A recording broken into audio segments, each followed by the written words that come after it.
नमस्ते दोस्तों। भगवान विष्णु के चरणों के पास ही क्यों बैठती है माँ लक्ष्मी? चलिए जानते हैं इसके पीछे का रहस्य।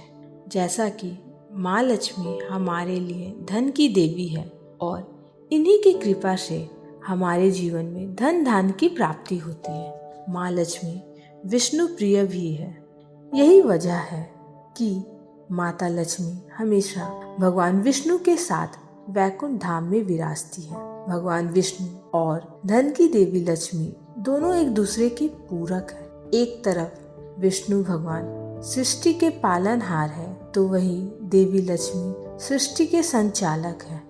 मान्यता है कि जिस भी व्यक्ति पर भगवान विष्णु और माँ लक्ष्मी की कृपा होती है उसे संसार में समस्त सुखों की प्राप्ति होती है। अक्सर हम लोग कैलेंडर और तस्वीर में माँ लक्ष्मी को भगवान विष्णु के चरणों के पास बैठते देखते हैं और या तो वह विष्णु भगवान का पैर दबाते दिखाई देती है। लेकिन क्या आपने कभी सोचा है कि धन की देवी होने के बावजूद भी माँ लक्ष्मी विष्णु जी के चरणों के निकट ही क्यों बैठती है? इसके बारे में कुछ लोगों के मन में ये संशय बना हुआ रहता है कि आखिर माँ लक्ष्मी भगवान विष्णु के पैरों को क्यों दबाती है। इसके पीछे का धार्मिक क्या हो सकता है? ये तमाम जिज्ञासा किसी के मन को भी विचलित कर सकती है। आइए जानते हैं माँ लक्ष्मी भगवान विष्णु के पैर क्यों दबाती है। मान्यताओं के अनुसार कहा जाता है कि एक बार देवर्षि नारद माँ लक्ष्मी और भगवान विष्णु के दर्शन के लिए पहुँचे।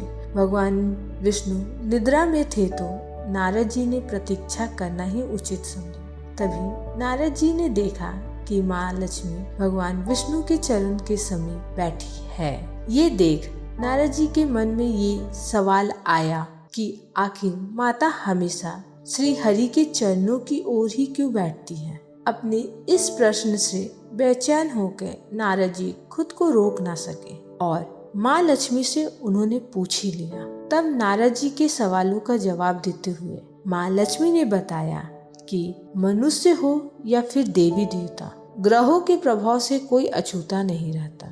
स्त्री के हाथ में देवगुरु बृहस्पति का वास होता है और पुरुष के पैर में दैत्य गुरु शुक्राचार्य का। ऐसे में जब माँ लक्ष्मी श्री हरि के चरण के निकट बैठती है तो इससे शुभता का संचार होता है और धन का आगमन भी। यही वजह है कि माँ लक्ष्मी न सिर्फ विष्णु भगवान के चरणों के पास बैठती है बल्कि उनके चरण भी दबाती है। जब एक स्त्री पुरुष के चरण स्पर्श करती है तो देव और दानव का मिलन होता है और इससे धन लाभ का योग बनता है। इस पे माता लक्ष्मी बोलती है कि यही कारण है कि मैं हमेशा श्री हरि के चरण दबाती हूँ। एक और कथा है जिसका उल्लेख पुराणों में है।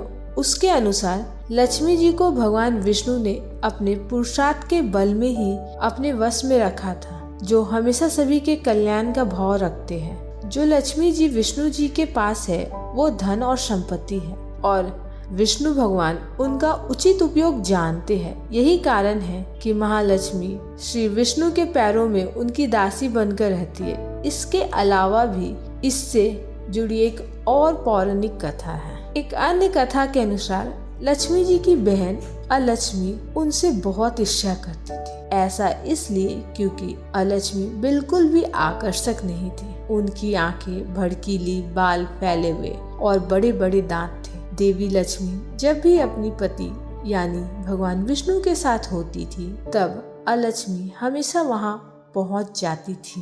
यह आदत या यह बिहेवियर लक्ष्मी जी को बिल्कुल पसंद नहीं आता था। उन्होंने अलक्ष्मी से कहा कि तुम मुझे और मेरे पति को अकेला क्यों नहीं छोड़ देती। तब अलक्ष्मी ने कहा कि उनकी कोई पूजा नहीं करता है, इसलिए जहाँ भी लक्ष्मी जी जाएंगी वो वहाँ उनके साथ आएंगी। यह सुन देवी लक्ष्मी क्रोधित हो गई और अलक्ष्मी को श्राप दे दिया। उन्होंने कहा कि मृत्यु के देवता तुम्हारे पति है। गंदगी, ईर्ष्या, लालच, आलस, रोष जहाँ भी होगा तुम वही निवास करोगी। ऐसे में माँ लक्ष्मी हमेशा ही अपने पति के चरणों की गंदगी दूर करती रहती है, जिससे अलक्ष्मी कभी भी उनके पास ना आ पाए। कहा जाता है कि सौभाग्य और दुर्भाग्य एक साथ चलते हैं। ऐसे में दुर्भाग्य कई बार आपके जीवन में प्रवेश करने के मौके तलाशते रहता है। अलक्ष्मी भी इसी तरह घर के बाहर बैठकर लक्ष्मी के जाने का इंतजार करती है। जहाँ पर गंदगी मौजूद होती है या लालच और ईर्ष्या होती है, वहाँ पर कलह और कलेश का वातावरण बन जाता है। इससे यह संकेत मिलता है कि घर में अलक्ष्मी का प्रवेश हो चुका है। ऐसे में लोगों को माँ लक्ष्मी की पूजा निरंतर करते रहना चाहिए, जिससे अलक्ष्मी घर में प्रवेश ना कर पाए। धन्यवाद। आप लोगों को मेरा यह वीडियो कैसा लगा कमेंट करके बताइएगा। मेरे चैनल को सब्सक्राइब कीजिए, मेरे वीडियो को लाइक कीजिए और शेयर कीजिए। धन्यवाद।